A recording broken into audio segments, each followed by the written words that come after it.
What's going on, ladies and gentlemen? Welcome back to another Black Beacon video. Alright guys, the game is out, not without its issues, not without its bugs, and of course some inconveniences along the way. So what we're going to do is I'm going to explain to you guys how I'm playing on PC, the game itself. We're going to talk a little bit about it, showcase a little bit on what's going on, plus show you my brand new, I guess my new only free-to-play account that I've started with, and what I've got so far through the game and where I'm at, and what I think about it so from at least playing, let's say, 4 to 5 hours worth of gameplay. It's very, very small amount of gameplay, but I want to give you guys my first impressions and whether it's worth trying or not. So first off, in order to play it on PC, there's a couple different ways, of course. You can get an emulator. The best one currently out that will have the least amount of issues, but unfortunately doesn't have controller support for PS5. It does apparently have controller support for Xbox. Someone mentioned that. I don't have an Xbox. I'm only using a PS5 controller. Is going to be the Google Play Beta. So if you want to play that, Black Beacon is available on there now, and you guys can play it on your PC doing that. Of course, if you press Shift Tab, it'll open up the menu for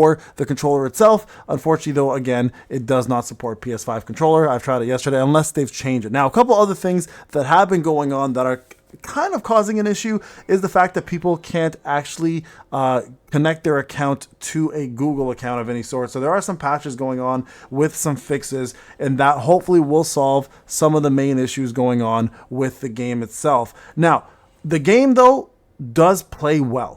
I will say this. The first day, there were some hiccups. For example, some stages were not loading. It would just say you were defeated, and the show is just a screen of either retry or go again. But there have been some issues for sure that are going on that were causing some problems. So two codes I want to talk about as well, too, though, before we continue here. And the codes are going to be as follows. I'm going to put them up on the screen for you now. So please use them before they expire.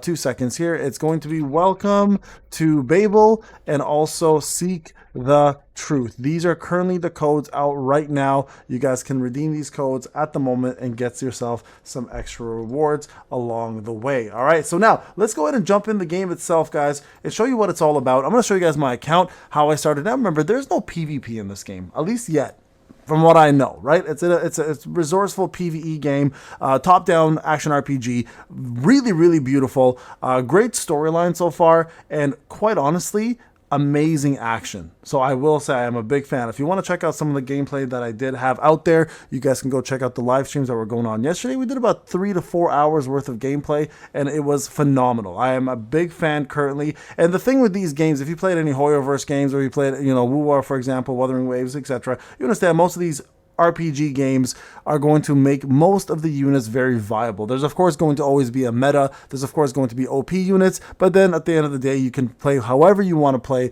enjoy the PvE version of this game, however it seems your playstyle and however it suits you as a player yourself. Right now, so I'm going to go ahead and show you guys my setup and what I did. You guys can see there is a recharge section here. If you decide to do that, you will get some extra rewards along the way. I'm going to be going completely free to play personally. None of this stuff is going to be viable for me. I do think these games are never required to spend. They're more, do you want to spend? It's completely up to you. And quite honestly, they do start off extremely generous. Not only do you get a free summon of your choice with a 5-star, but you also have which is uncanny to me, a 70-30 rate to get the character that you're going for. So I think in that regard, they do things really, really well from the gacha perspective, right? So here is my current account. I actually got really lucky. All right. Now, Lychee was not originally my choice to pick for my banner. I actually wanted to go for Erishen, but I got her as a third summon. Yeah, I did 3 multis, and she was my first 5-star. So I was like, you know what? I really do enjoy Lychee's combat system, so I decided to go with him. Now, Zero is actually a phenomenal starting character, which buffs your attack by 30% and is phenomenal to use. So as a starter character, she's actually really, really OP and quite honestly, very useful to have on your team. So I would recommend perhaps choosing her as your third member, or if you want the free unit that they provided us, also provide you guys a little bit of love with some healing and shielding as well too. So there's quite a bit you can do here in this game, but this is my current setup. Okay, so I have Lychee here, I've got myself Erishen, I've got myself Zero, and like I said, I do have Asti as well too, which I got a couple different versions. Now, if you do want to see how these characters play out, of course, do the tutorial. Now, when it comes down to the actual summons themselves, couple things I do want to point out. Okay, there are some events happening right now you definitely want to take advantage of. Make sure you claim all of these things, go through all of this, get all these done, and get yourself some EXP. There's a couple different stages, 7 stages worth, that will give you guys quite a bit of rewards, so make sure you do that. There is obviously the Memory of Babel here, which you first clear the first 5 chapters, unlock Zero and her exclusive weapon. So this alone here is absolutely worthwhile doing. And then there's Vulcan's Grace, which also allows you to do certain tasks to get yourself this weapon as well too, and you get to actually get a selector. So this is kind of cool that lets you allow this, and this is all the tasks here. Reach tier 30, retrieve a total of 30 times, clear main story 419, etc. So definitely things you want to do, guys, and you want to put effort into. And on top of that, again, other events that you absolutely want to put some effort into, and especially the leveling ones, because these ones will give you guys free summons. And this is what I meant. It's very, very generous at the start. How the game goes later on, I have no idea. We're not there yet, right? And also, for the sake of doing it, just go ahead and try these, try out character trials, because they will give you guys resources such as rune shards, also Sketch Under the Blossom here, plus some Aurelium, and each character of course is unique in their own gameplay, so if you don't have them and you want to test them, you can go ahead and do so in order to get those done. Now the story mode, like I said, does require a little bit of stamina, not bad at all, but very, very easy to do, and not to mention a lot of this stuff is just going to be cutscenes, right? So make sure you get the first chapter out of the way, start off in the second chapter, and always use your stamina, guys. Never let it max out, right? Well, currently I'm maxed out on mine, so the way you want to use your stamina here is you're going to either keep doing stages, or you can go into the resource section and just use your stamina there. So overall, I'm going to show you guys some of the combat, how it plays out. I'm going to skip some of the story. You guys can of course watch that on your own in case you're interested in the game itself, and I highly recommend giving it a try. Okay, I do think a lot of you guys will be interested in this kind of gameplay, because many of you guys are like me, who are RPG fans, especially action RPG fans. If you watch me, you know how this works. So let me show you guys how it works out. So it's a 3-man team, 3-woman team, whatever you want to call it, right? You have your power, of course, and then you have your elements, and then you have the power of the enemy. Now, like I said, if you play Lost Ark or Diablo, you might be accustomed to the actual style of the gameplay. It is top-down action RPG, and again, keyboard and mouse currently. The one thing I will recommend right away, if you are like me, is change the actual key bindings. Okay, key bindings are going to be important here, because they make you play with the attack being the spacebar, which I've never seen in my life in a game. So what I've done is I went ahead and actually changed the spacebar into my dash and my dodge, and the mouse key instead to be my basic attack. I think that is the usual 99% of action RPG top-down play gamers. That's the way they like it. So I would be very, very odd if anybody keeps it the way it is. Okay, so in order to do that, all you got to do is go over here to the settings, and you can change the settings there as well. Okay, right in this section, and you guys can see there's a button section here. Feel free to switch it right here. See, I changed it to dodge, and then you guys can set it up however you want. And again, controller unfortunately is not allowed. Now there is a sign in with Google, sign in with Facebook, sign in with Apple. I'm currently guest login. I don't know if it's still working, so we'll check that out. But if you want to redeem your codes, it's under the account section, under redemption code right there. I'll try to log in afterwards when I'm done this, but let's go ahead and play the game a little bit, show you guys what it's all about. And again, I don't think there is a wrong way to play this. I am a firm believer of any PvE action RPG games like this, that you can, you can play the game however you need to play in order to make it work for you. Okay, so here we go. Let's just start this off. Sorry there, I got hit a few times. So this is Lychee. Now, I like his game style, because he reminds me a little bit of Virgil from Devil May Cry, with the way he functions and the way he plays and all of his skills. So I think personally, awesome character. Highly recommend giving him a try if you are into those kind of characters. I think you would like him. Now, you can switch in and out of characters at any time. You guys can see the portraits on the top right. If you don't like the character you're using, or they're low on health, like mine, for example, you guys can switch out at any time and put another character in by doing so. Okay, so let me show you guys some of the combat here, and hopefully this piques your interest and you want to give it a try. I think this game is absolutely worth trying if you are a combat action RPG fan. Okay, so here, let's get into this. We'll do this a couple times. Now, Urshin is actually really cool, because she is a mixed bag of range and close quarter combat with a massive amount of AoE, and actually really cool design. So there you guys go. First stage done. Let's go on to the next one. And here I'll show you guys some zero action as well, so you guys can see how it works. Let's skip this.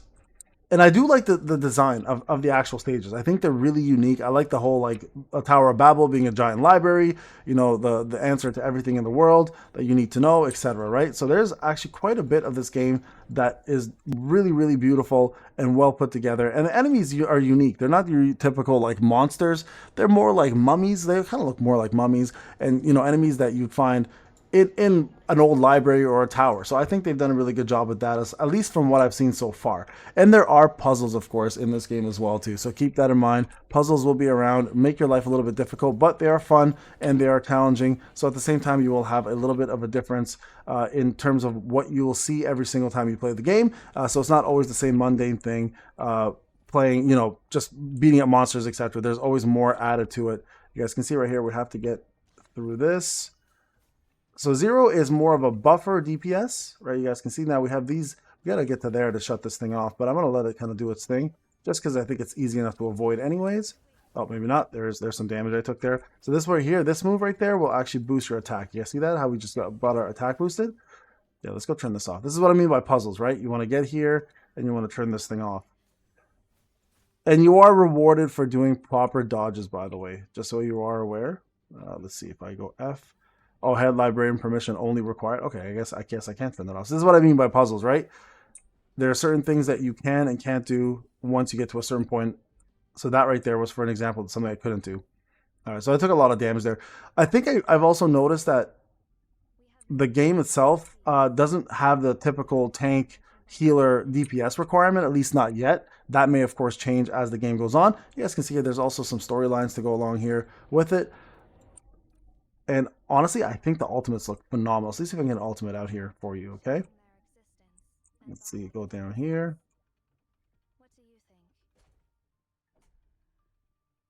Oh, there's another.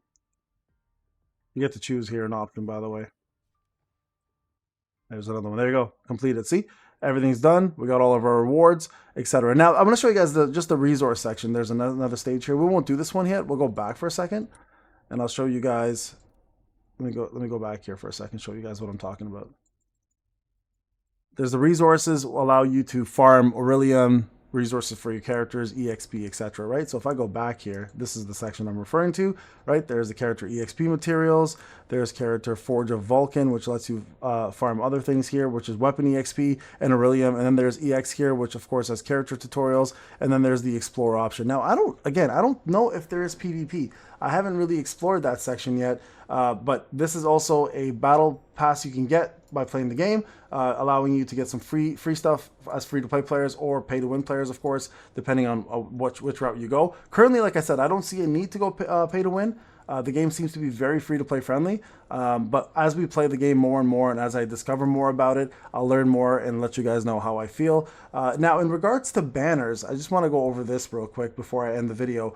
There are a couple banners that people are recommending, so I'm going to let you guys obviously in on that and see what people recommend. You guys can decide what you want to do with it, but right now, the biggest thing for most characters are going for the Mortal Wandering. You want to get to your 30 summons here and then choose a character. So most people are going to choose either Erishin or they're going to choose Logos. So these are the two main characters that most people are going with. And you guys can see after 300, you actually get another 5-star character anyways. And then from there, you guys can use your summons here. The Divine Forge, of course, also allows you to summon. So there's pity carryover. So if you want to use, for example, Erishin, who's going to be my main unit here, I'm going to go ahead and summon with weapons. Do you need to get the weapons right away? Probably not a requirement. But for anyone who plans to obviously maximize their character, you probably want to get your specific weapon for your characters, right? So you guys can see, look, these are all compatible for certain characters.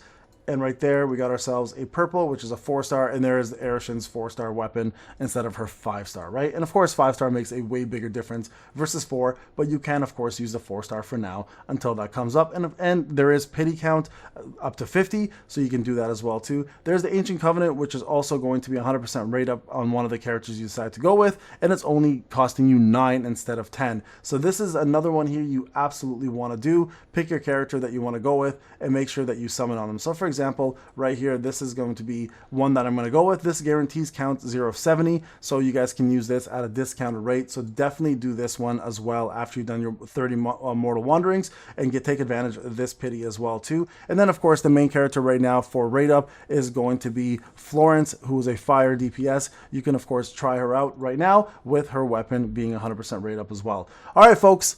There is a little bit of information for you on this game. Black Beacon is out now. Go ahead and download Google Play Beta, try it on your PC, or download it directly on your mobile. Thank you so much for watching, folks. I'll see you guys in the next one. Take care.